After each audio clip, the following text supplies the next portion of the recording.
Kembali lagi di Cerita Cinta Channel. Jangan lupa like, comment, and subscribe ya. Terima kasih.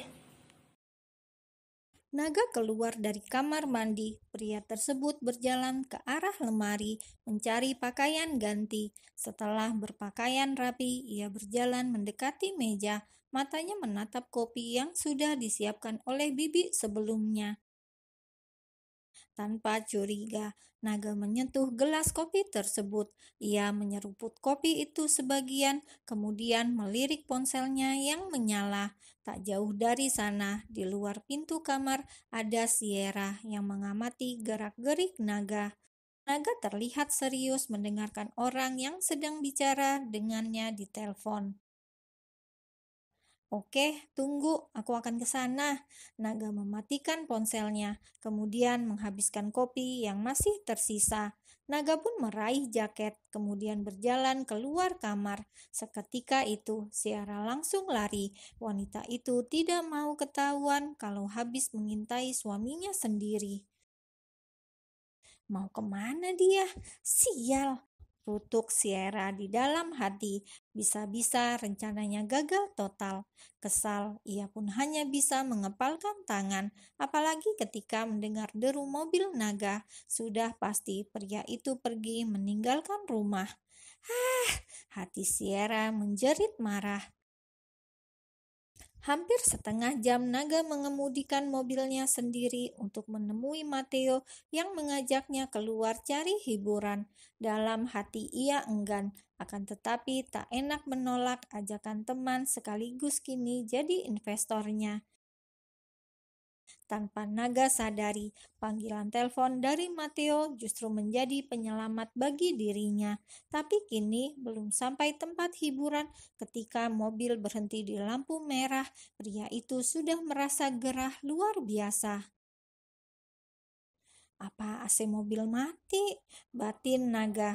Begitu lampu hijau menyala, mobil kembali melaju kencang. Perasaan gerah kian terasa, hingga ia melepas jaket yang ia pakai sebelumnya. Ada apa ini? Ada rasa seperti terbakar, tapi bukan api. Sesuatu yang membuatnya bergejolak. Sial! Ketika ada persimpangan jalan antara jalan menuju tempat hiburan di mana Matteo sudah menunggu dan jalan menuju rumah Moza. Naga langsung belok dan memilih melajukan mobil menuju rumah Moza. Sesuatu tak beres sedang terjadi. Jika ia keluar rumah seperti ini, sangat berbahaya. Bibirnya beberapa kali merutuk. Ingat apa yang tadi ia minum. Naga yakin ini ulah Sierra. Sierra, gumam pria yang sedang kepanasan seperti cacing tersebut. Dengan kekuatan penuh, mobil memecah jalan, menembus debu jalanan. Naga sedang tergesa-gesa. Ada sesuatu yang harus disalurkan, bila tidak ia akan tersiksa. Sampai di depan rumah Moza, ia langsung masuk mencari istrinya tersebut. Di kamarnya tidak ada, pasti sedang menidurkan Sandy. Naga pun mencari ke kamar putrinya. Moza terkejut ketika ada yang membuka pintu kamar putrinya. Ia sedang menyelimuti Sandy kala itu. Dilihatnya wajah Naga yang tak biasa. Belum sempat bertanya, Naga langsung menarik lengan wanita itu. Jelas saja Moza semakin penasaran apa yang sesungguhnya terjadi. Pria itu malah membawanya ke kamar, mengunci kamar dengan tergesa-gesa. Ada apa denganmu? Moza mengerutkan dahi, menatap aneh pada suaminya. Sepertinya Naga sedang kesambet.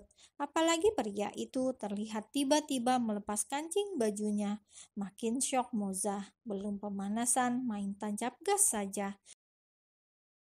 Moza langsung memegangi tengkuk lehernya. Merinding, mendadak menyerang. Mata Naga menyiratkan hawa-hawa serigala lapar. Wanita itu jadi bergidik ngeri menatap suaminya sendiri saat ini. Ditambah lagi, celana Naga sudah tidak lagi pada tempatnya. Sebenarnya apa yang terjadi? Moza masih ingin tahu sebab biasanya naga tak menggebu-gebu seperti ini. Nafas naga sudah memburu, begitu juga dengan jantungnya. Sejak tadi bergemuruh ada yang harus disalurkan, bila tidak ia makin tersiksa. "Bantu aku," bisik naga, kemudian langsung mencium bibir Moza. Mata Moza terbelalak. Naga menyerang tanpa aba-aba, langsung menuju titiknya. Karena naga menyesapnya dengan dalam, menuntut, dan semakin keras, Moza pun akhirnya terbawa arus. Wanita itu akhirnya mengikuti suasana yang menggelayut manja tersebut. Moza melingkarkan lengan pada leher suaminya itu. Mereka kemudian berjalan mendekati ranjang. Obat itu membuat naga semakin tidak sabaran. Tangannya langsung membuka paksa baju Moza. Setelah sama-sama tak ada yang menghalangi pandangan, keduanya pun sudah siap berlayar. Ternyata obat itu banyak khasiatnya. Karena naga mampu bermain begitu lama, harusnya ia berterima kasih pada Sierra. Karena wanita itu, kini ia bisa menikmati malam yang luar biasa. "Seperti ada yang salah," bisik Moza ketika tubuh sudah saling bertaut. Naga tersenyum miris. Ia senang, tapi merasa tak enak juga. Mengapa seperti selingkuh dengan istrinya sendiri? "Sierra, sepertinya dia memasukkan sesuatu pada minumanku," jawab naga sambil bermain-main dengan telinga Moza. Wanita itu masih dalam kungkungannya. Mengapa dia melakukan itu? Moza menatap aneh. Untuk apa Sierra memberi obat pada suaminya sendiri agar kuat atau agar lebih panas? Jiwa Moza pun bertraveling.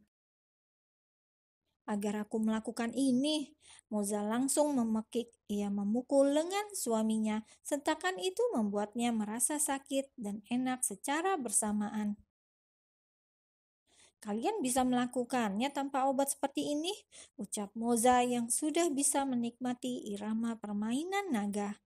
"Tidak bisa," suara naga terdengar berat karena sesaat kemudian wajahnya terlihat menahan sesuatu yang ingin keluar. Begitu benih berhasil ditanam, naga pun memeluk tubuh Moza, mendekapnya dengan lembut. Keduanya sudah mandi keringat berkat Sierra. Beberapa saat kemudian, naga sudah merasa lebih baik. Pengaruh obat sudah tidak begitu terasa setelah apa yang keduanya lakukan. Kini mereka berbaring sembari saling menatap.